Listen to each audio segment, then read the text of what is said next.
What up? It's time 1822. Last year, AEW was looking to create more interest in the company. The original plan was Darby Allin to defeat Bryan Danielson at Grand Slam for the AEW World Heavyweight Championship. But then they decided to go a different route. Jon Moxley defeated Darby Allin in a number contendership match to face Bryan Danielson for the World Heavyweight Championship, which he did defeat him.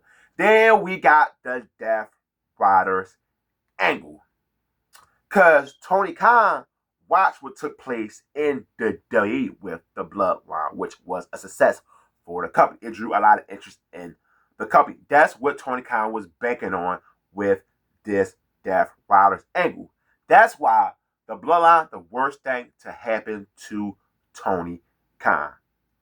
We in April. Moxley just retained his world title against Swerve, where we seen the Young Bucks make the return to the company. Every single Mox world title match have some shenanigans, just like we got with the Bloodline. But the difference is the writer for the Bloodline is so much better than the writer we getting from the Death Riders. The Death Riders angle would have been so much better to me if we had a real reason to understand why the Death Riders is taking over AEW. And all Jon Moxley is saying is that no one is willing to step up. That's just not enough. Jon Moxley, I'm a fan of Jon Moxley. I like the character of Moxley as the leader of the Death Riders. But Tony Khan just don't know how to write this character better. And that's the main issue. No one in this Death Rider stable is going to become a bigger star after the faction is officially over, like we seen with the Bloodline storyline. Look at Jey Uso, who won't be in a world title match. Tony Khan just don't know how to write factions taking over a company. And all he is doing is prolonging this storyline till we get to AEW All In, where Moxley will drop the belt at the biggest show from the company, which is AEW All In. I'm fine with that right there. But at least make the journey entertaining. That's what we got with the Bloodline. They took us on a journey with Cody Rhodes finishing the story. What is Tony Khan's big plan to get people so invested where July 12th get here? What is his plan? Because I don't see one.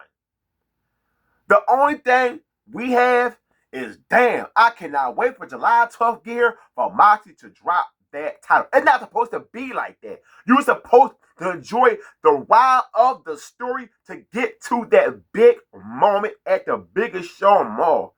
And Tony Khan is not doing that in AEW with this faction, the Death Riders. Every single time the Death Riders on TV is nothing entertaining about it. And all the talents are pretty good. Willa Yuta, he's okay. But hey, the hill he got at Dynasty was phenomenal. So I give him that right there. But man, I'm ready for this thing to just be wrapped up. Because this storyline is so bad. If Moxley took on someone like a Sean Dean, people were like, you know what? I wouldn't mind seeing Sean Dean beat Jon Moxley for the World Heavyweight Championship. That's how bad they booked Moxley as the world champion. So when we finally get to AEW All In and Jon Moxley drops that world title, we're going to look back on this storyline and say, what did it accomplish? Absolutely nothing. Because no one will become a bigger star beating Moxley for the world title. More likely to be Will Ospreay. But it's not going to make Will Ospreay bigger. Will Ospreay is Will Ospreay. But it's not going to take him to the next level. It's not going to take Claudio, Pat, Willer, Maria Shafir to the next level. We're going to look back and say, this is one of the worst storylines ever in professional wrestling. Not in AEW history. Professional wrestling history, period. I just want to say AEW. No, wrestling history, period. It's that bad of an angle. And it's not lighting the world on fire. Tony Khan wanted to bring his ratings up, and the Death Rider is just not delivered in that department. So when it's officially over, I hope AEW never write another takeover storyline ever again. Because just not working. And it's that simple. There's nothing else Tony Khan can do with this faction. Every single time they come out on television, I just want them off my TV screen.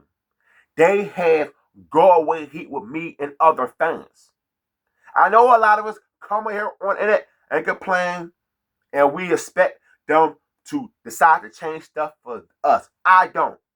I'm just saying I do not enjoy this fashion. And I know at the end of the day, it's not going to lead to anything where fans say, man, this will really change AEW. If AEW want to do something that garner more interest in the company, you got to do better than this. It's all about just telling the right story to get people to get involved with the product once again. All this storyline's doing is having people say Jon Moxley is one of the worst management talents ever in AEW. And that's a sad thing to hear because this man won the belt 3 times before and no one was saying that. Jon Moxley all of a sudden just didn't fall off as a talent. No, it's the writing. So people are mad the way they're booking Jon Moxley as the world heavyweight champion. Because every single time he have a world title match, you just hoping he drops the belt. No one's saying that with Roman Reigns. He says anybody and want to lose the belt. No, they wanted him to drop it to Sami Zayn or Cody Rhodes because they invest in those characters. When it comes to Moxley, no one does not care who wins long at that belt over Jon Moxley. And that's such a terrible way to have your world champion look like on television. So we got to deal with this Death Riders angle for a while because we in April, we got May, June, and July. So all we can do is just continue to just watch Dynamite and watch where they head into for AEW All In July 12th. And when Will Ospreay, who I expect to win the tournament to defeat Jon Moxley, I'm going to say, thank God. And Tony Khan, I will never forgive you for this poor storyline with the Death Riders. And hopefully after it's over, Jon Moxley go back to being a babyface. Willa Yuta, Pat, Clodo. Hopefully y'all continue to do something in AEW also. But when it comes to factions taking over AEW, I never want to see one again. I don't mind factions continuing to go on in the company. I just don't want them being the number one thing in the company. So I got to say on this video about the Bloodline is the worst thing to happen to Tony Khan. If you got something to say, I'll respond to everybody in the comment section. Hit the like button on this video. And always, don't forget, hit the subscribe button. I'm out. Peace.